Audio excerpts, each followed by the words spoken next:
Our channel. ப்ரெக்னன்சியில் எடுக்கிற ஒவ்வொரு ஸ்கேனும் வந்து முக்கியம். 3rd ட்ரைமஸ்டரில் எடுக்கிற ஸ்கேன் வந்து க்ரோத் ஸ்கேன் வந்து ரொம்ப ரொம்ப முக்கியம். ஏன்னா அது குழந்தையோட வெயிட்டு, அதனுடைய க்ரோத்து, அப்புறம் நமக்கு வந்து சுகப்பிரசவம் ஆகுமா ஆகாதாங்கிறத வந்து நம்ம அந்த ஸ்கேனில் தெரிஞ்சுக்க முடியும். அதை தான் ஸ்கேனில் பார்க்க போகிறோம். நம்ம ஸ்கேன் ரிப்போர்ட்டை வச்சு ஈஸியாக படித்து புரிஞ்சுக்கலாம். எனக்குமே வந்து ஃபஸ்ட்டு ப்ரெக்னன்சியில் வந்து அது டீட்டெயிலாக தெரியாது. இப்போ செகண்ட் ப்ரெக்னன்சிங்காட்டி ஓரளவுக்கு டீட்டெயிலாக தெரிஞ்சுக்கிட்டேன். அதைத்தான் உங்கள் கூட ஷேர் பண்ணிக்க போகிறேன். வாங்க உங்கள் க்ரோத் ஸ்கேன் ரிப்போர்ட்டை வச்சு நீங்களே வந்து தெரிஞ்சுக்கலாம். இதுதான் என்னோடய க்ரோத் ஸ்கேனு. அதை வந்து அந்த ரிப்போர்ட்டில் இருக்கிறத பற்றி தான் நம்ம பார்க்க போகிறோம். ப்ரெசன்டேஷன் செபாலிக் அப்படின்னா வந்து குழந்தையோட தலை வந்து திரும்பிடுச்சா இல்லையா அப்படிங்கிறத பார்க்குறது தான் செபாலிக். ப்ளசண்டா ஆன்டீரியர்னால் வந்து நஞ்சுக்கொடி வந்து மேல் பக்கம் இருக்குதா இல்லை கீழ் பக்கமாக இருக்குதா அப்படின்னு பார்க்குறது தான் வந்து இந்த ப்ளசண்டா ஆன்டீரியர். ஆன்டீரியர்னால் மேல் பக்கமாக இருக்குது அப்படிங்கிறது குறிக்குது.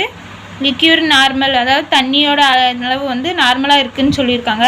எவ்வளோ சென்டிமீட்டரில் இருக்குதுன்னு குறிப்பிட்டிருக்காங்க. 2 to 8 வரைக்கும் இருக்கலாம். 5 பாயிண்ட் இருக்குது.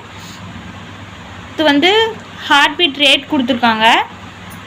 அடுத்து வந்து பிபிடினா பைப்ராடில் டயாமீட்டர், தலைப்பகுதி வந்து கரெக்டாக இருக்குதான்னு செக் பண்ணுறது.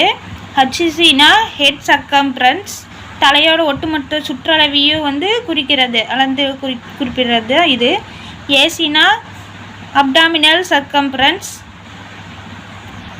குழந்தையோட வயிற்று பகுதியை வந்து சுற்றளவு வந்து கண்டறிகிறது தான் வந்து ஏசி. எஃப்எல் ஃபெர்முலல் லென்த்து, குழந்தையோட தொடை எலும்போட நீளத்தை தான் குறிப்பிடுது.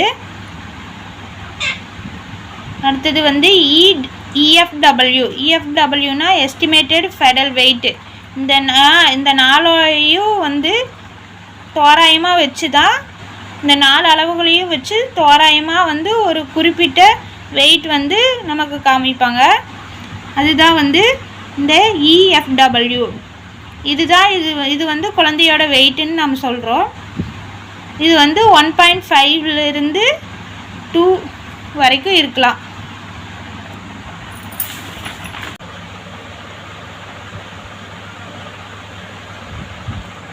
அடுத்தது ஃபெடல் டாப்லர் வந்து கொடுத்துருக்காங்க.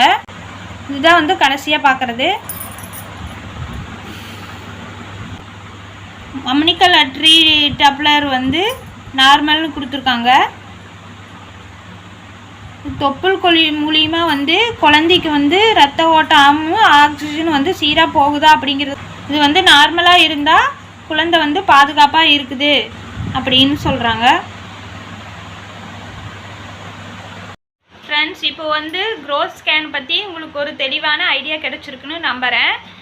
அப்புறம் ஒரு முக்கியமான விஷயம், ஒவ்வொரு குழந்தையோட வளர்ச்சியும் ஒவ்வொரு மாதிரி இருக்கும்.